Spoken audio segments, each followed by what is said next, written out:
We have ton of movies on spies and intelligence agents and all that. Yeah. Aren't any of them true? No, when you look at AI, the way AI is being used in intelligence will be 10 times ahead than the way AI is being used in civilian Obviously, society. yeah, of course. Right? So Marsha the Bear and Peppa Pig and Bluey from Australia are actually soft power moves. Even K-pop and K-drama are heavily sponsored by the state to sort of change the way people perceive these countries, because that is a lot safer than hard power. No fancy branding or no celebrity endorsement, but they still grew massively. So can you tell us about what did they do right in terms of their branding? The easiest way to get attention is have a Ranbir Kapoor or Ranveer Singh go out there and be like, hey, yo, right? The Mutual Fund Sahi Hai campaign has really helped. Just increasing the percentage of portfolio that is into mutual funds and equities, but also increasing the participation percentage of Indians into mutual funds and equities. Since you have already worked with clients like Apple, Mattel, Future Group, Aditya Birla, like all those Fortune 500 companies, how do you actually crack such a company?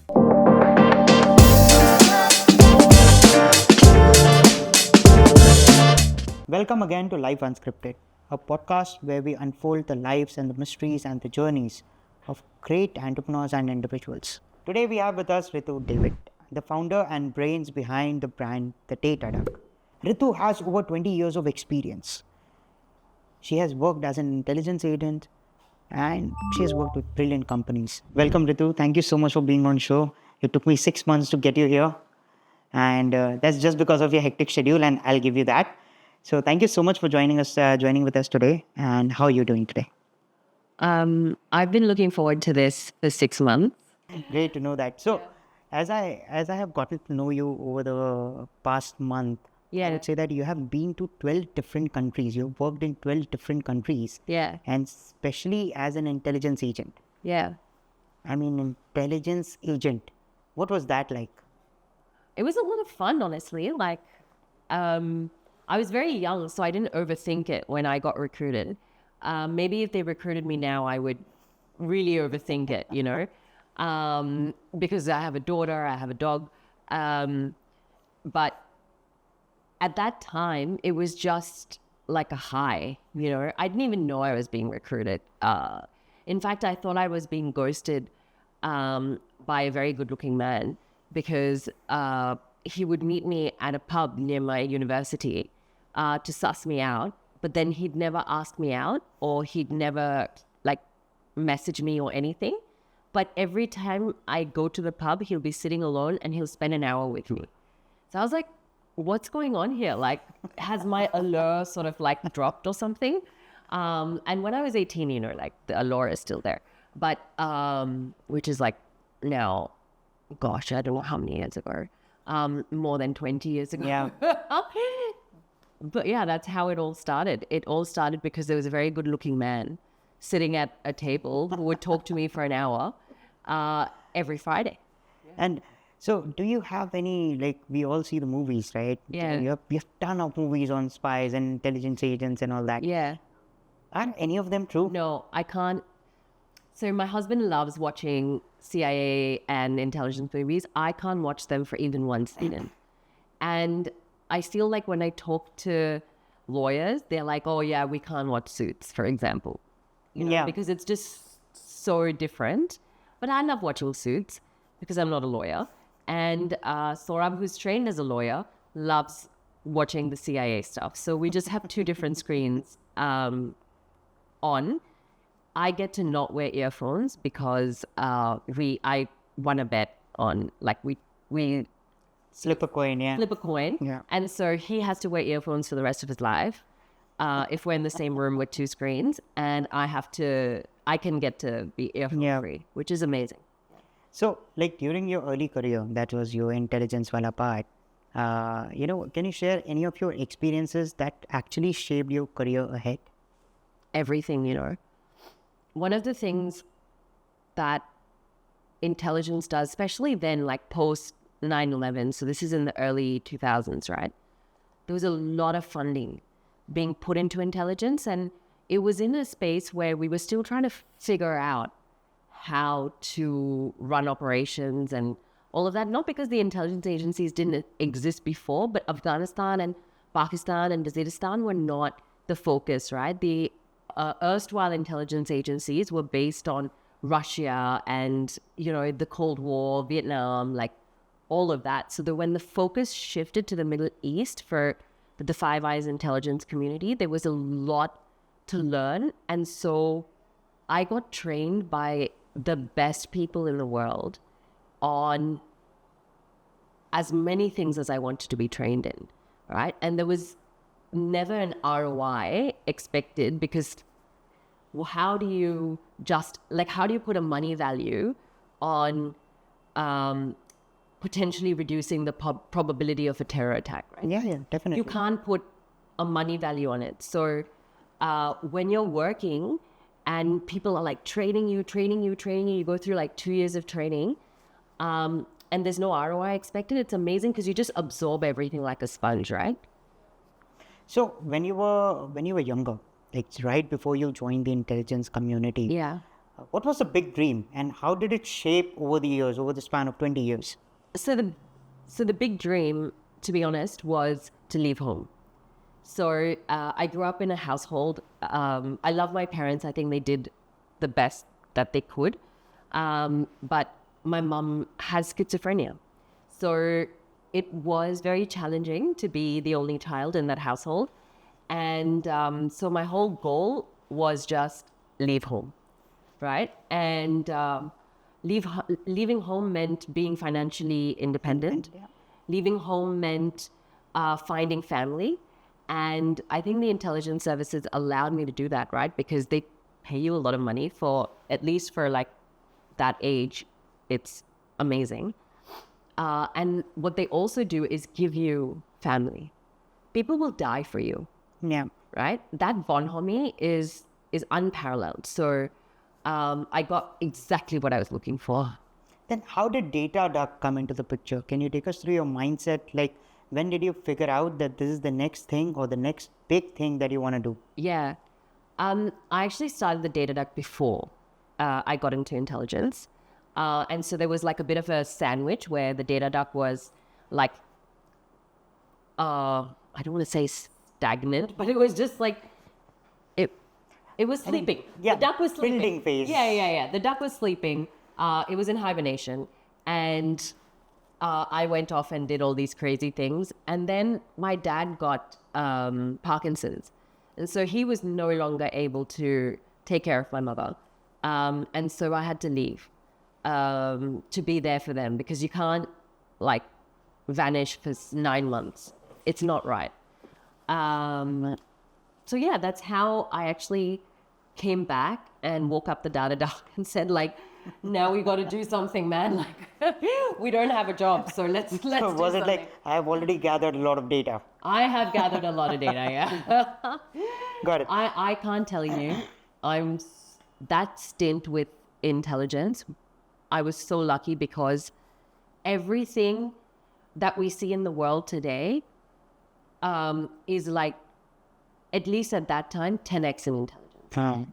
Definitely, yeah. So, for example, when you look at AI, the way AI is being used in intelligence will be 10 times ahead than the way AI is being used in civilian Obviously, society. yeah, of course. Right? And at that time, it was signals intelligence, it was human intelligence, right? It was geospatial intelligence. And we got the chance to play with all of these data sets and sort of use these data sets to change people's minds, right? And that's exactly what we do at the Data Duck. It's what is branding? It's getting someone to choose you. And if I've been trained in getting someone to choose me and die for me, then I can get you to buy a bar of soap. Obviously. Yeah. I mean, just take my money and give it to me. Exactly, yeah. So who was your first client? I mean, when the duck came out of hibernation, like you must be like, this is the guy, I'm going to change his branding or change his life or change how he does business. Yeah. So tell us about that first client and, what was the breakthrough there? So the first client we got was actually, again, the Department of Defense. Because That's in Australia. Yeah. Because I already had a top secret positive vetting. It's the highest security clearance that you can get in the world. And it also applies, like that security clearance applies to the CIA and the British intelligence agencies that have been made famous by James Bond. So when you have that security clearance as a vendor, or if you work with the Department of Defense, it's a lot easier because it takes 2 years to get that clearance. And very few people actually, after the 2 years, do get it, right? So they were my first client, and we're still working with them. So it's been a really long journey with them, and I love it. Yeah. So how did you migrate out of the whole defense and intelligence sector? Because that's a completely different field. And today you work with Apple, Mattel, Future Group. Yeah. And these are the completely, you cannot be more different, like in terms of your clientele. I actually think we're the same because what we're doing, like I'll give you some examples. We're working on a lot of soft power projects. So for example, have your kids watched Peppa Pig before? Not really. Not really. No. Masha the Bear? Yeah, probably some Indianized version of whatever you're Of talking whatever about. we're talking about. Yeah. So Peppa Pig and Masha the Bear especially, is a Russian soft power move. So it's actually sponsored by the state. Okay. To make young children feel like Russia is a friend, right? So there's this, people talk about how Nescafe played the long game in Japan, Yeah. where no one was drinking any coffee in Japan, and they put in like coffee flavored lollies to kids. And then when the kids grew up, they were accustomed to that taste and they started drinking coffee. So Masha the Bear and Peppa Pig and Bluey from Australia are actually soft power moves. Even K-pop and K-drama are heavily sponsored by the state to sort of change the way people perceive these countries, because that is a lot safer than hard power, right? I will nuke you. We're not going there, right? But who gets to have the nukes? The people we like, right? How come we can have nukes, but like Azerbaijan cannot? Yeah, definitely. So, what you're talking about is branding happens at every cornerstone of our life, like Every without seeing it. every piece of content. Can you imagine cartoons are part of a defense strategy? Not really. I thought they're just cartoons. No. So, can you tell us something like, okay, for example, you were just roaming around in Bombay and you suddenly came across something which you felt is a great marketing tactic or a branding tactic and nobody realizes it? In Bombay, Or pan India, let's say, let's talk about Pan-India. India, yeah. I think one of the things that we've done with Broadway is I have this phrase called Dintu, right? Which is down is the new up. How many times, just think about your day, and just for today, right? Just be observant. How many times are you looking up and how many times are you looking down, right? The floor of malls, or footpaths aren't that enthusiastically used here. But in malls and other places, we're always on our phones and looking down, Yeah. right? All that real estate is not being used. So we're putting hoardings up, but when are people looking up? Never. Never. They're looking down. So a big part of our omni-channel sort of branding and experience design is using the floor. How do you use the floor? There are two ways, right? One is static. So you put say you put a Nike tick on the floor and you put like Air Jordan shoe prints leading up to an experience with Jordans, right? Now, that'll catch your eye, or something that says Nike on top and a bunch of shoes there. Yeah, I would like to, where's this going? Exactly, because it's down. Yeah. And it's shiny, So that's one. The second one that we've done, which in China, when you're crossing, right? When you're waiting to cross, there's the man that turns green and red to tell you to go and stop. This happens in a lot of countries. Yeah. But people are looking down. So we've put a lot of QR codes back in the day down, right? And the phone is also right here. Exactly. So, I mean, It's there, right? And now what we've started doing is that, I mean, back then, this is a long time ago. So I started working in China with China brands, with brands wanting to go into China in 2008. So when you scan that, right, I get to know, and there are also beacons on each of the lights or banisters. I know who's standing at this thing. So because Bluetooth is underrated. Bluetooth technology works through beacons, right? So your phone Bluetooth is on, beacon, I know Shahad is here, right? Because you've got the app that I'm using, say WeChat. I will change all the, there's all digital hoardings anyway. I will change all the digital hoardings to suit you. So say you're not looking for baby care stuff, right? Say you're looking to buy a new pen, and I know you're looking to buy a new pen. I will know that you're there, and all the hoardings will change to the pen. But I don't want a pen as Ritu. I'm there, I have an 18-month-old. All the hoardings will change according to what I want to buy, or what brands want to influence me.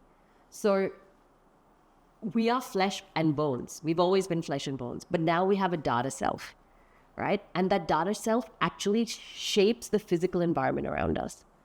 So if you go into a store, for example, and I have your app, like I have the app on you, I can change the way everyone interacts with you in store. So for example, if I know you're looking for a Rolex, right? The store manager will come up to you and be like, "Oh, hi, sir. Welcome. Please have a seat. Oh, by the way, we've got some new Rollies in today. Would you like to have a look?" You're already in the Rolex space. You don't want to look at the other brands. You don't definitely. want to look at Cartier. You don't want to look at... And already you're like, "Are new? Acha, yeah." Like you get more excited, right? He's not just letting you walk into the store. You're looking around. You don't see anything you like. You leave. See, I think a lot of confusion will not make you buy. Exactly. So what data does and what we do in experience design is we reduce anxiety.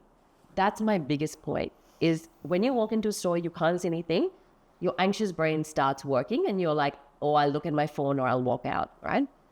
The second thing is that there used to be this thing called the attention economy, which, I mean, I've talked about before. The attention economy now has evolved into a connection economy. So first, I need to grab your attention. But everyone is trying to grab your attention now. I need to grab your attention, and then I need to make a connection with you. So when you walk into the Rolex store or the multi-brand watch store, which is this example, I've already caught your attention. You've walked in. But once you're in, I need to make a connection with you. And how do I make that connection? That's where data comes in. So how do you find synergies between, data, design, and business goals of a client? Because I think these are three uniquely different things. Data gives you insights, design makes you look better, and then they both have to somehow align with the business goal of a company. Yeah. Like you want to get more users, you want to get more clients, you want to get, you want to be just noticed. Yes. And at the same time, it is so like there might be situations where that the client goals are not the right goals based on your 20 years of experience. Yeah, that's So challenging. Yeah. how do you say no? Like how do you get them on the right path? Sure. So I always like to start with problem framing from a business perspective. So I'm going to invite you because you are very successful. So I'm inviting you to be little bit vulnerable and tell me a business goal that you have. Consider that you are a products company. Yeah. You just came out with an energy drink.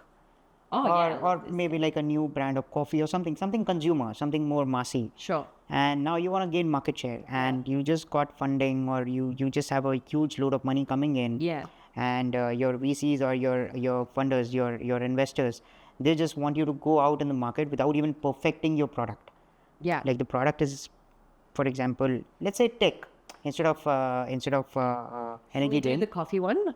Yeah, first let's do the coffee one. So basically now that guy has to go out and sell it out in the market, Yeah. or probably give it for free or at a very cheap cost, or like give trials for it, or Yeah. I don't know. But they haven't really perfected whatever they wanted to do. Sure. And now they are coming to you that we need to rebrand it, and boom, we need to just get on the market. We need to show the VCs. Yeah, that the money is and well then you actually see that the product or any of their strategies are not in synergy right now. Yeah. So you got to ask them to calm down. Yeah. How do you do that? Or what would be your next move? So, first things first, I would look at all of the things that they've run before, strategies, ad campaigns, anything that they've tried to do, packaging, pop-ups, and then look at the sales data post that, right? That's one thing. So there's a data moat that we create at the Data Duck for every brand so that you know your price sensitivity. So maybe it's that you're charging too much, right? You can sell very average or below average coffee, which is, people argue that that's what Starbucks does, right? Yeah. And make a lot of money doing it. So first I would be like, okay, if the coffee doesn't taste as good, what else can we do to make this a product that's sellable, right? The second thing is that what does the business need at that time? Do they need to increase runway because cash flow is a problem? Or do they need to use the cash so that they can get more cash from investors? So say it's the latter, right? Because they just got around and they need to deploy the money in a way with high ROI. The best way to do this is not to go to Meta and Google and start to like spend on ads. The things that work are popular culture. So if cool people, I'm not saying celebrities, I'm saying cool, who I think is cool, may be very different to, there's a girl, she's 20, early 20s, Ritika. What she thinks is cool is very different to what I think is cool, is very different to what someone else thinks is cool. So Yeah, demographics also, like right, different yeah. cultures might. Different cultures and all of that. So you need to define like what is the audience that you want? And then you want to shift them towards you. You find out who's cool. I'll give you an example. Say you want a lot of men to buy this coffee. I would make like models, not supermodels, but very good looking people in the mall carry this coffee. Right? Yeah, so interesting, you're in yeah. Palladium, right? Say you go to Palladium. We're in Bombay right now. You go to Palladium. And you've never tried this coffee. But they're trying to get you to try it. What will I do? I'll make super hot girls carry this coffee. And your eye will go. I'm sorry, I know you're married, but your eye will go. And you'll be like, what's this coffee? Right? Versus if someone like me was carrying the coffee, no one's going to look at me, so no one's going to see the coffee. Right? And because that lady is an object of desire, by association, the coffee becomes an object of desire. Right? So that's what I would do. On a Saturday or a Sunday where I feel like the TG is hanging out in this space, I would make really good looking people carry that coffee. And now convert it to tech. Like for example, you're a fintech firm, or let's say you are an AI firm, which is just going on and on right now. Yeah. And now you want to get more users in. Yeah. Like you wanna increase your user base. Yeah. And they come to you saying that we have this really good product. The product looks amazing, but we are unable to. So I think too much of focus is on DeepSeek and ChatGPT. So now, how can we stand out or get more users quickly? What would your immediate this is advice amazing be? because this is a great question. I'll tell you why. Because we've just launched an AI product Oh, okay. of our own, right? And Can I know the name of it? sure, it's called Jewelify. Okay. So it's a way for retailers of jewelry to cut costs by like 90%. So you take a photo with your iPhone of a diamond or whatever, And just from that one photo, I will put that diamond on a model, and that model will be in the south of France.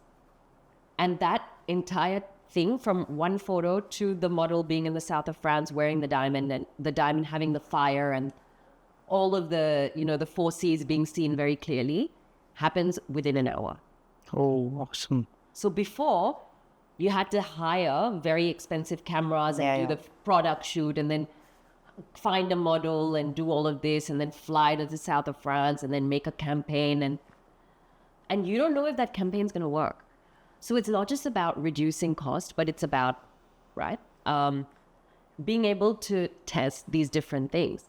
Now, my challenge in this case is that I'm always creating these strategies for other people, right? It's like the cook that doesn't know how to make roti at home, right? So I spend all my time on other people's brands that my brand I haven't worked on.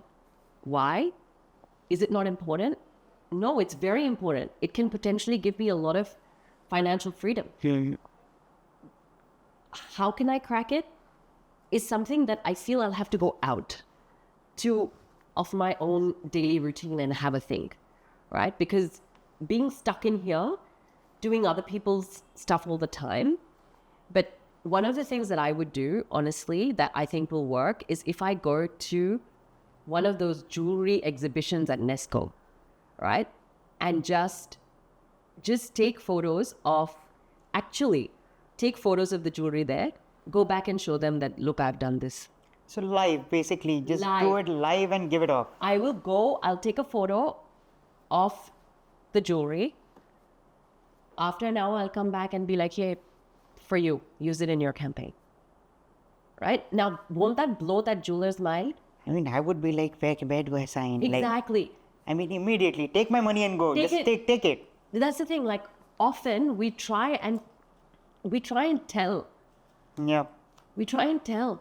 But have we ever learned from telling? No, we learn from showing. Yeah, definitely. And like you have also this experience of working with IPL, players, actors, and the bigger personal brands, I would say. What role does that play in a brand's particular branding? Does it really help spending all that money, or it's just gimmicky? As you mentioned that you would rather have like 10, 15 good-looking people in a mall roaming around with a coffee. Now you really cannot have a high-value individual like an actor or a cricketer, roam around in mall with your coffee that easily. And to be cost-effective. Yeah. So how do you see it? Like, what kind of role does really big brand endorsement from high net worth individuals, or rather high value individuals, play into our lives? Or can you just get by it without any of those gimmicks and save cost? There's two things to this. One is, how big is your total addressable market? Okay.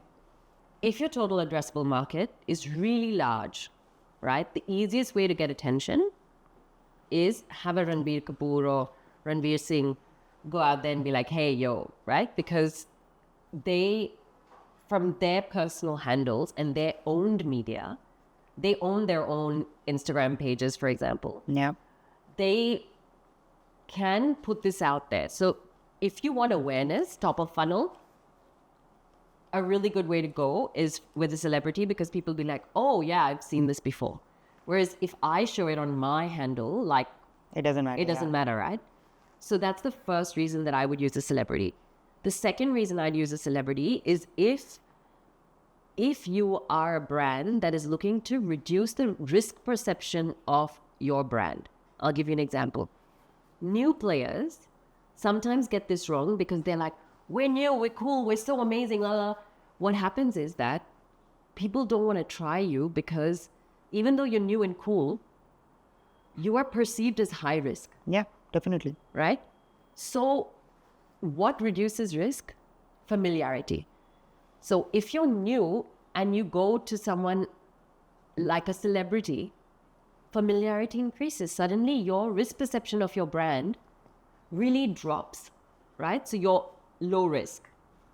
But if you're an old brand and you're going low risk, anyway people perceive you as low risk, you need to be young and cool.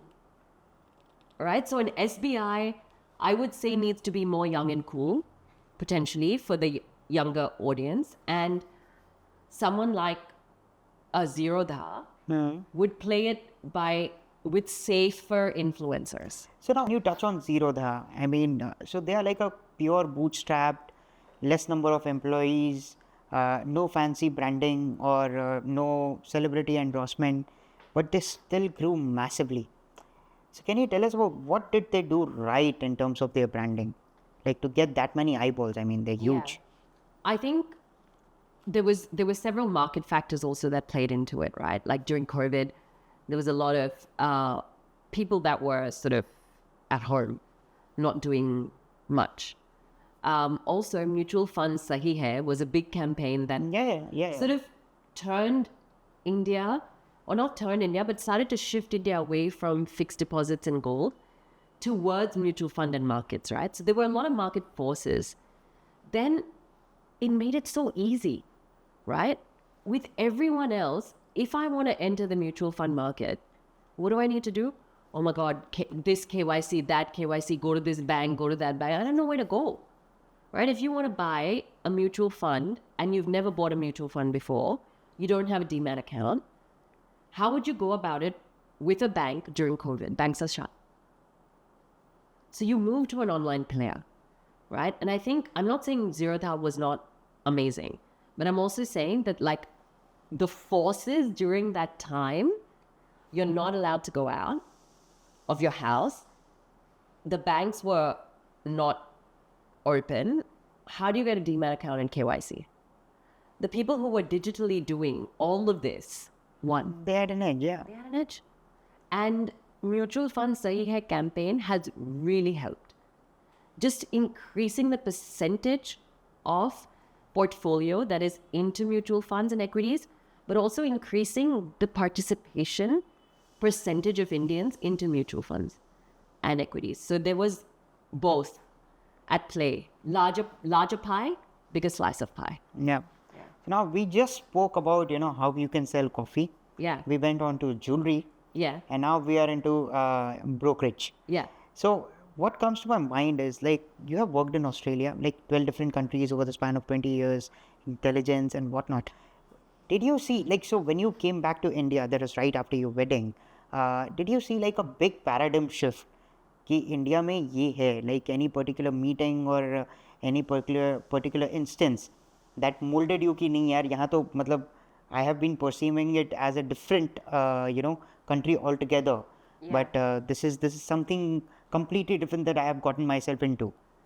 Absolutely, like there was an aha moment for me. So but it didn't happen now. It happened when I came in for a project back, if that's okay. Yeah, sure. Back in 2017. Basically, I was hired by a company to sell animal feed, like what cows and buffaloes eat, right? And the incumbents in the market are so strong, like Cargill and these other players. They are entrenched with distribution in these markets, right? So we'll just talk about Punjab for now. Yeah. How do I get a Punjabi farmer who has been getting feed from the same brands for the last, like, I don't know, decades? Yeah, generations, let's call it, yeah. Right? And all of these other feeds, right, they're really, really, they're like, हाँ, एक packet Cargill दे दो. Like, you know how Colgate used to be? एक packet Colgate दे दो. No one would say toothpaste. Yeah. Right? भैया Colgate देना. Exactly. So now how do I shift this? This was the challenge, right? What I did was I personally went to Punjab, right? And started selling feed. Right? So now someone who looks... Let's just pause there. I wanna just frame a picture of that. Yeah. How did that work out? Like, did you have a stall or did you buy a store? I mean, what did you do? Yeah, so it was me and a team. There was Anis and Isha with me as well. So the three of us would go to Punjab, right? And we'll go to the mandi, Achha. right? Okay. So the mandi is where they come and sell animals and buy animals and all of that. And we'd go around and just be like, can I give your buffalo a little bit of this, right? So when they see their buffalo eating out of my hand, right? And then they talk to me and I'm like, oh yeah, I'm from Australia. There's so much money to be made in Punjab in agri, especially in dairy. So I've come here to solve the problem of increasing dairy yields. So if you eat this feed, which was true, it was siloed, it was better, it was fermented, it was better for the animal. I'll promise you that your animal will give more milk. All right, try it for 1 month. 2 things I did. One is they're like, a lot of Punjab wants to, at least at that time, wanted to move to Australia. Yeah. So they're like, हम तो उधर जा रहे तो उधर से इधर आ रही है, right? Something, yeah. कुछ तो है इधर, right? So they got intrigued. That's how I caught their attention. How do I make a connection? I'm feeding their buffaloes and their cows from my hand. And being from Australia. And being from Australia was the attention. Yeah. Connection. I gave them 1 month bag of feed free. And I said, see what happens. I got 15,000 farmers to commit to buying 2 years of feed from me. And how much time this took? 3 months. That's crazy. Like, a brand can come up from nowhere in just 3 months. Basically, that proves that. Because you have to be on the ground, right? You have to bring something unique on the ground. So they will say, oh my God, okay, go to, for example, if I go to Bathinda, I know someone in Bathinda, and the best way to move, right, what we did, I think that was the right thing to do, was we went through the veterinary network. Okay. Yeah, Right? definitely. So what was happening, I'm sure this has changed. What was happening at that time was that all the tika, what they call the vaccines, The vaccines, yeah. were given by the veterinary network that is very well provided by the state. The challenge is that the vaccine has to be in a cold chain. And like sometimes electricity goes and this and that. So the efficacy of the vaccines were a little bit like maybe, I'm not saying that this is still happening. Like, Just take it and go wala scene so tha. it was like maybe, so what we told the vets was, we will give you the vaccine and we will make sure that the cold chain is complete. We will deliver the vaccine to you when you're at the farmer's house. Anyway, we were there with the feed bag, right? So what we did was we told vets that we will deliver vaccines that will actually work because that's cold chain integrity is there. So the vets took our vaccines, which was the same as the government vaccines. It wasn't different. It was just that we kept the cold chain integrity. So the vets became very happy because their workload, It was halved, yeah. I mean, so many illnesses were reduced. So then they liked us. Connection. And then they said, "Arey, ye ladki jo ye kar rahi hai, she's selling Balwan feed." Right? So suddenly all these farmers were like, yeah, the vet is telling me, she's coming and feeding people, she's from Australia. Look at all of this. And then the last thing we did to reduce the risk was we did an MOU with Garvasu, which is a veterinary, the leading veterinary sort of institution in India. And that MOU just clinched it. Because that MOU was like, if Garvasu is saying it, the vets are saying it, she's come from Australia, we're changing. So for me, that was an aha moment for India because I felt that how can I convince a farmer because I don't have that much in common with them, right? My challenge was that I'm so used to selling to people that whose lived experiences I understand and have lived. How do I do it with a farmer? And I realized at the end of the day that everyone wants to take care of their family, right? Every single person I meet have goals in India that their children have better lives than them. No, obviously. I mean, of course. In Australia, it's not that. It's that I have a better life. In America, what's the American dream? Me. Yeah. In India, what's the dream? The next My generation, yeah. That shifted in my head and it really made India sit with me and my value system. Definitely. So, Ritu, like we talked about the really deep stuff, like you went and you dealt with the farmers like personally. Yeah. Now, since you have already worked with clients like Apple, Mattel, Future Group, Aditya Birla, like all those Fortune 500 companies. Uh, how do you actually crack such a company? Like, coming from Australia and Yeah. none of them know you in India. Yeah. So how would you go about cracking into that company? Like, how would you get your entrance to that company? Sure. And let's just begin with that. Sure. So the first thing I have to say is that India has been amazing for me because, and actually we've never ever pitched. We've never gone for business. Like we've never tried to sell. People have always done word of mouth with us. So from our first client, Tanishq, which was God knows how many, like decades ago, to now, everything has been word of mouth. And so I think I'm very grateful for the Indian way of relationships because people are like, oh, I know this person who, or I know a company, oh, I know this girl, oh, I know that person, right? So expanding in India has been very beneficial for us because we don't have any outreach cost at all. Forget costs, we don't even have, my brain is not on BD. My brain is on delivering for my client because that is the BD. In that, I get the next client, right? So that has been amazing in India. The second thing is that I'll enter with something that is very low ranking in the management size. Okay. So it's a low hanging fruit. So for example, oh yeah, we need a new social media agency to make 3 posts, right? Let's find one. Someone asks, oh, who knows social media? Oh, Ritu used to be this, the data duck, whatever. We get in with social, but because of the strategy that we bring to social, because of the data that we bring to social, and because of the experience that we bring to social, we've been doing social for so long. We kill it with social, right? And then the leadership starts to be like, oh, how come we got 3 million views without paying any money on this thing? Like it's never happened before. Like, so for example, if you're a company that's never really gone viral because you're a B2B company or whatever, and you're the owner, someone else from your social network sends you a reel about your own company. You're like, what? Kids, what? So you call the marketing department. Yeah. What's happening? Who did this? This is amazing. Oh, okay. What else can she do? Oh, she can do this. Okay, let's take her for this.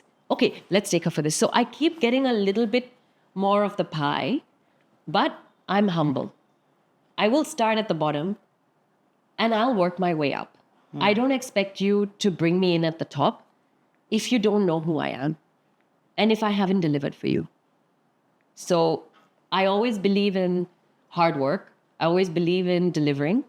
And I always believe that we're here for the long game. We've been around for 21 years. I'm not going anywhere, right? If it takes you 5 years to realize that I need to be doing your IPO communications, it's okay. I mean, that's really interesting. I mean, for somebody to be that patient, Very patient. especially with a big company, because you know that they have the funds for it and they can afford you right now, but still you want to just grow step by step. That just makes me remember that particular instance, which was Mattel, Yeah. the company that holds Uno card game, Yeah. and that tweet came out that you cannot play a draw two on top of a draw two. Yeah. And a little birdie told me that you had the brains, or you were the brains behind that particular tweet. Yeah. Now, one tweet, Yeah. and I cannot help but wonder, like when you're sitting in the boardroom or with the marketing and branding directors, and you say that I want to do a tweet. What was the first reaction? I mean, who thinks of a tweet? So one of the things that we do at the Data Duck is we have a 5-hour consulting pack with me. We also have a 5-hour consulting pack with our CTO and a creative director. So when you say, oh, let's get this girl in for 5 hours, it's not that expensive. Even in your mind, you're like, oh, maybe I'll spend 1 hour with her. If she's bad, the 4 hours she can go and play with my children or whatever. Like, you know what I mean? Like, it's a very low risk strategy. Yeah. So they call you in for 5 hours. In the first hour, I'm like, they're telling me all of their problems that, it's very tough to get Gen Z and Gen Alpha to play Uno because this and that. There's so many other games. There's clutter. They've tried to put like in India, for example, they got BCCI. It's Cricket Uno. yeah, cricket Uno. So that's paying a lot of license fees and stuff. And then they made an Uno town. And then now there's like, I don't know, even if you walk into a store, there's like 20 different types of Uno, like Uno Flip, Uno the River, Uno this, Uno that. So I'm like, okay, so I'm hearing all of their problems. What I realized was that they don't exist in the cultural zeitgeist. They don't have any attention of Gen Z and Gen Alpha. Even for us, when did we play Uno? Some 10 years back. Yeah, Exactly. definitely. Before that tweet. Before the tweet, right? So it was a while. So that means that it's not in our mind. It's not in our conscious mind. How do I bring it to your conscious mind? The easiest thing that sells is outrage. Think about it, right? Someone is alive.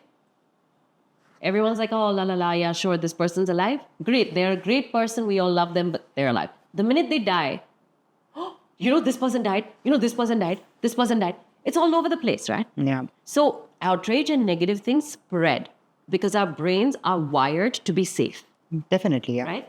So what I said was, let's just create outrage. Now I'm not going to use a brand like Mattel and create outrage by doing something stupid.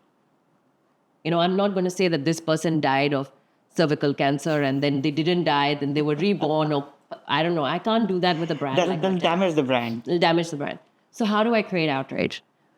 I realized that no one is following the rules that were set in 1960. That's what I want to know. What made you think that you want to go through the rule book? Like that small piece of paper that comes in. Because how do I create outrage? I show you a rule book and you're like, I'm not going to live by these rules.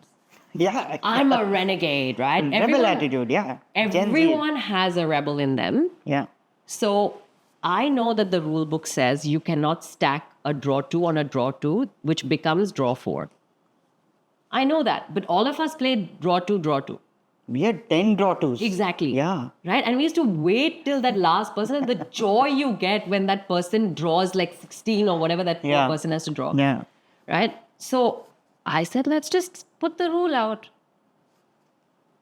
I knew the rule would irritate people. Yeah, definitely.